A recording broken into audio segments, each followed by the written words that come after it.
All right, everyone. Hello and welcome into the day after Cincinnati. Your comments, my reactions, our video. This is our group collaboration following the Minnesota Vikings opening day loss to the Cincinnati Bengals on the road to open up the 2021 season. You guys did very well on your homework. You left a lot of really good comments on yesterday's video. So I have selected probably more than I've ever done before in one of these videos. So we've got a lot of content to get to, a lot of reactions, a lot of good questions. So without further ado, let's jump right into it. And the first comment is a little trip down memory lane provided by Leroy100. They bring up the old Dennis Green reference after that famous post-game press conference against the loss to the Chicago Bears. It just felt funny reading it. It was like we just transformed back to the late 90s, and it may very well apply today. So thank you for that hilarious opener there, Leroy100. Next comment comes from a username that I absolutely cannot pronounce, Aboye. I'm sorry if I butchered that.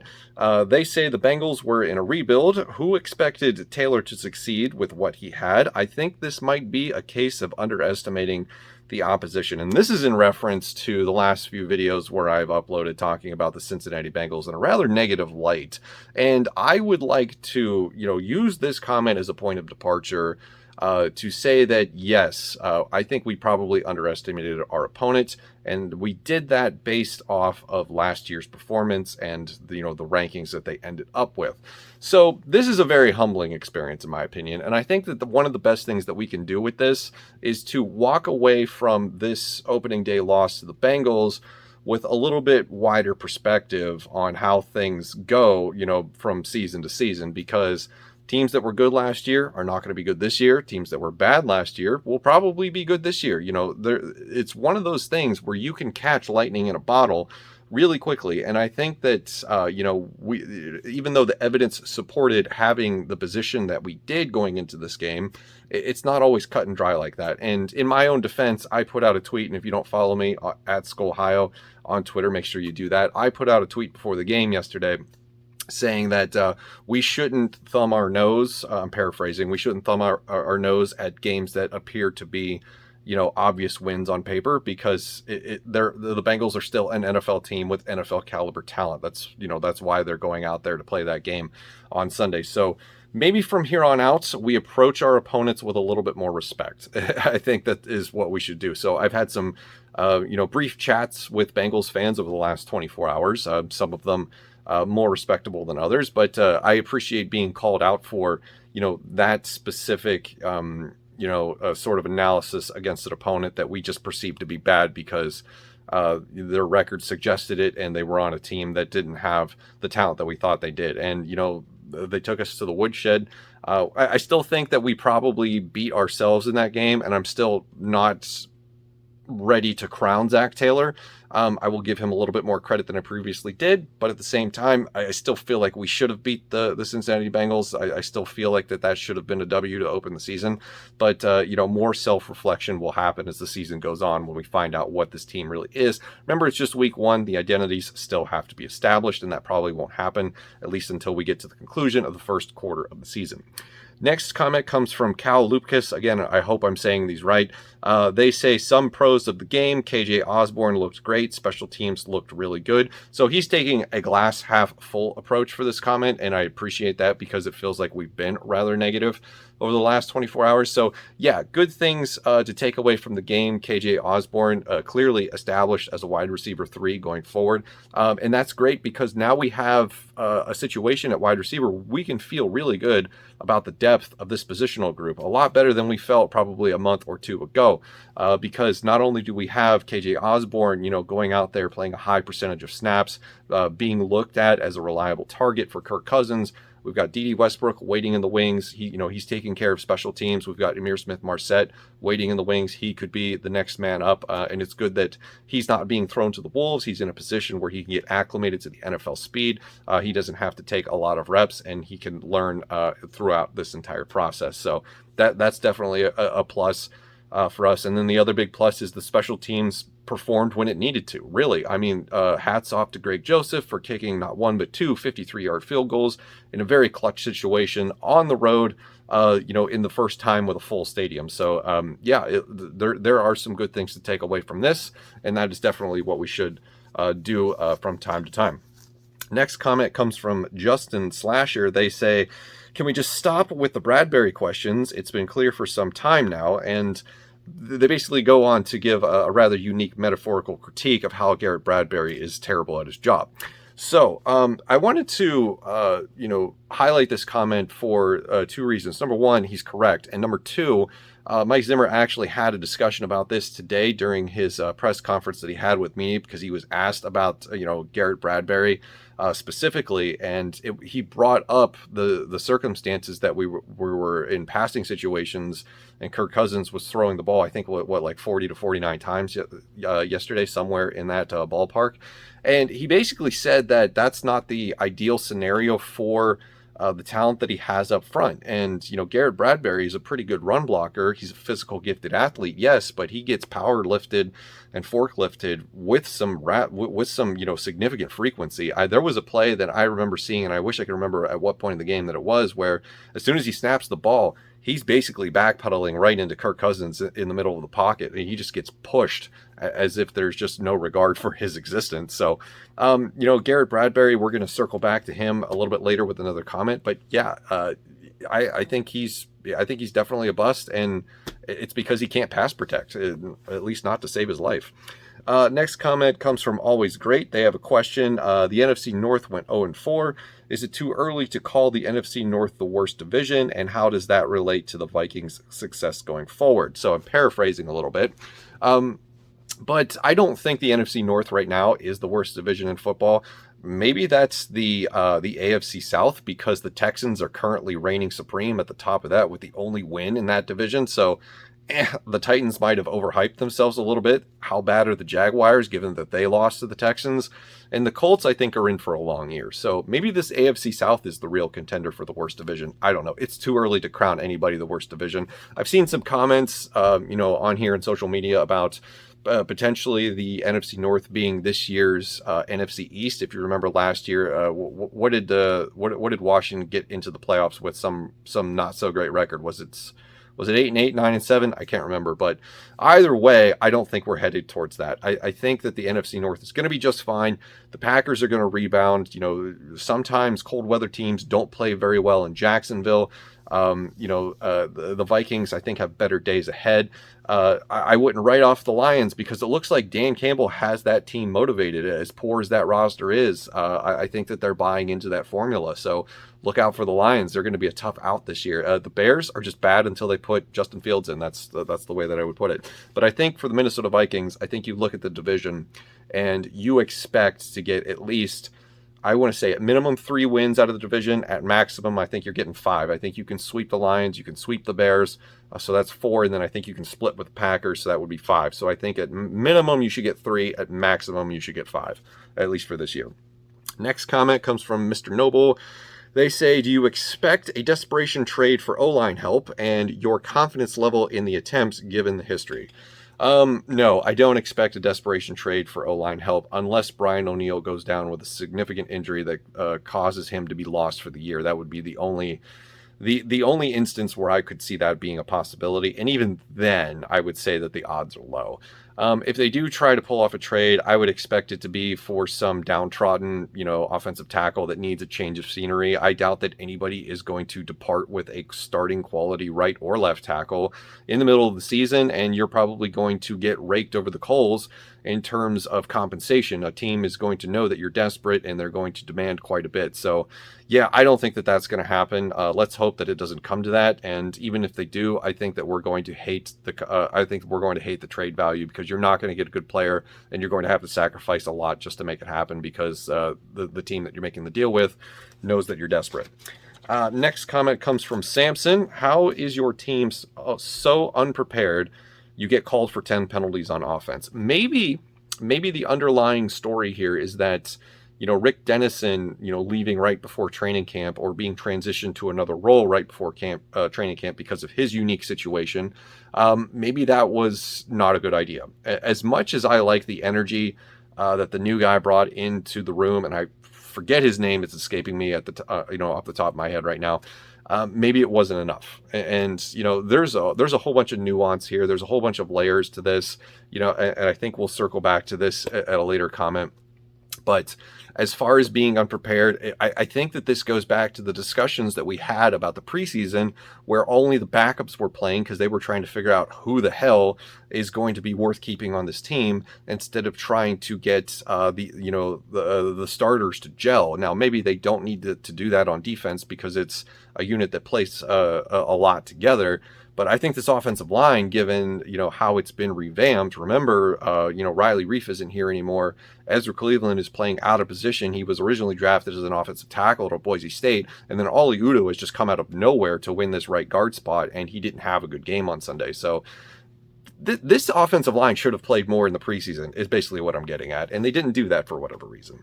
Next comment comes from Kevin Athens. They actually have a answer in their comment to the previous question. I guess this is where I said we were going to circle back. Kevin Athens says, they look like they haven't played together. Hill is trash, referring to Rashad Hill. The offensive line played like they haven't played in a packed stadium before. So, that's basically bouncing off of what some of the answers that I had to give for the previous comment that Samson left. But Kevin Athens here sort of hits the nail on the head. Rashad Hill is not that guy. And we need Christian Darrisaw to come back sooner rather than later. And I understand that I am on the record having said that Christian Darrisaw is not enough to save this team, but he is definitely an upgrade over Rashad Hill. At least we hope so. Wyatt Davis, I think, is the odd man out right now, but I wouldn't be surprised if the play that we saw yesterday continues for one or two more games. Wyatt Davis is going to get his opportunity to win a starting job sooner than later. So we have a couple weeks to figure this out. But I think that if we're still having all of these problems after week 4, we're going into the bye week making very significant changes. And the end result could be something that I don't even think that we can even fathom currently at this point in our existence. Next comment comes from the Fish family. I don't think I wrote that round. It's either the Fisk. I think it's the Fisk family. I think I wrote an H where I should have wrote a K. The Fisk family says, Zimmer is always blaming everyone else. When will he get blamed? And who could take over as head coach if he doesn't last the whole season? So, yeah, I think Mike Zimmer definitely deserves some blame. Is he going to do it to himself? No. I don't think he's going to put himself in a position to, sort of bite the bullet unless it's very obvious that it's his fault. And there are 10 million ways to dance out of that. As far as the second half of your comment with the question about who could take over as head coach, man, I read this comment and I was like, that's a great question. And I'm struggling to come up with somebody that could, take over and do nothing except, just be like a fish in dead water. Like there's no coach on this coaching staff currently that isn't going to be able to step in the event that Mike Zimmer is canned and turn this thing around. I think that if we are in a position where Mike Zimmer gets canned before the end of the season, that's it. Season's over. We are dead in the water, because who's it going to be? I mean, you're not going to hand the reins over to Clint Kubiak. I don't think that's a reality. I mean, it's his first year as offensive coordinator. Andre Patterson, what's the defensive lines guy's name? I think he would be, my first pick. I don't think you give it to Adam Zimmer, his son. I think those guys are a package deal. I think if you fire Zimmer, he's probably out too. His other co-defensive coordinator is his best friend in the world. He's probably going to leave with him. I think you might even see a max exodus on the coaching staff. I don't think a lot of people would stick around. Next comment comes from Izanagi. They say our next 3 games are brutal. Could easily be 0-4. A lot of you had a similar comment to this. There was a lot of predictions about what the Vikings record is going to be now that we've witnessed that first game. I saw 5-12, 4-13. It's hard with the math now with this extra game. But a lot of people were saying, we're going to go 0-4. We're going to go 0-3 because the next 4 games are tough. We got a road game against Arizona, who looked great yesterday. We've got a home game against Seattle and Cleveland. Both of those teams looked great. Cleveland went toe-to-toe with the Kansas City Chiefs. And then Russell Wilson and Tyler Lockett just set the world on fire. It's going to be tough. We also have Detroit and Carolina before the bye week. Carolina has a lot of good offensive weapons that can scare us, and their defense is, something to definitely take seriously. And as I said before, don't write off Detroit. It looks like that team is buying into the Dan Campbell formula, because they could have easily rolled over against the 49ers and just let that game go. But they fought back, tooth and nail. They bit off some kneecaps. So I don't know. I'm a little concerned going into, this first half of the schedule, having seen what we saw on Sunday. Next comment comes from Sage Millennial. They say, oh, you want Kirk to sacrifice his salary. Okay, take a pay cut at your low staff job. No, liberal clown. Okay, so a lot to unpack here. First, I don't want, I'll give you my, honest take here. I don't want Kirk Cousins to take a pay cut. I want him to be cut. I want his salary off this team's books. 16% of the salary cap is too much, and you look at the rest of the roster, and I think we can all agree. And it's not unheard of for players who make a lot of money to take a pay cut for the betterment of the team. Tom Brady has done it. Patrick Mahomes has done it. Riley Reif did it last year. Was that kind of the wrong situation? Yeah, I think the Vikings misplayed that one, but it was still done, and it was done in order for the Yannick Ngakoue trade to be able to be worked out. So, there's nuance and layers to this. It's not just me saying, hey, he needs to take a pay cut because he sucks. He needs to take a pay cut because he makes too much money that could be better used to solidify other positions on the field and make this team better. I think he should have took a pay cut so that they could have afforded Joe Thuney. I mean, wouldn't you rather have somebody that can actually fucking pass protect? I mean, come on. As far as the other part of the comment goes, listen, I don't work in an environment where there is a salary cap situation. So I don't think you quite understand what's going on here. I don't know. That was just bizarre. That made me laugh. Good job. Good job with the troll. Next comment comes from Self-Taught. They say, how do you feel we did against the Bengals run game? I think for the most part, the defense played good except for a couple of drives. And Bashaud Breeland obviously got beat up both physically and on the stat sheet. But as far as the run game, I think that this gives the team something to look at and, the ability to clean themselves up. And, as we've said before, let's give credit where credit is due. The Cincinnati Bengals, very talented offense. Joe Mixon is, a quality running back in terms of his skill set and talent on the field. I think Joe Mixon is a good enough running back that, you're going to see that level of talent gash the run defense a couple of times a game. And, Joe Mixon made the most of his opportunities. Are we going to give up 100-yard games, throughout the season? No, I don't think so. I would be worried if it happens with some frequency here over the next few weeks. I mean, we're going to face Nick Chubb pretty soon. I'm not really too concerned about any of the running backs on the Arizona Cardinals roster other than Kyler Murray, but that's a completely different situation.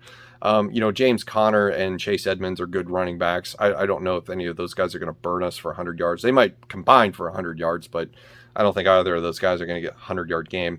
And then, Chris Carson is coming up against Seattle. He's a definite threat. So there's concerns, but I think those concerns can be addressed as far as the run defense goes. And finally, the last comment comes from Cole Wagner. They say, probability Mike Zimmer is shown the door by the Wilf family. So I'm going to use a visual metaphor for this. If you've ever seen The Price is Right game show, you might be aware of a game that they play sometimes on that show called Cliffhangers, and it is the yodeling guy that's going up the hill, and if they get it wrong, he eventually yodels all the way off of the cliff and falls down, and the game's over and the contestant loses. I think that for every loss going forward, that guy is going to climb that hill closer to the edge. A win will bring him back down a little bit, but if it's not enough wins, I think we could eventually see that character go over the hill and Mike Zimmer will get the boot. So a lot of it is going to have to do with the bye week. Where will we stand once the bye week comes? And last year, we were all writing this team off because we were 1-5.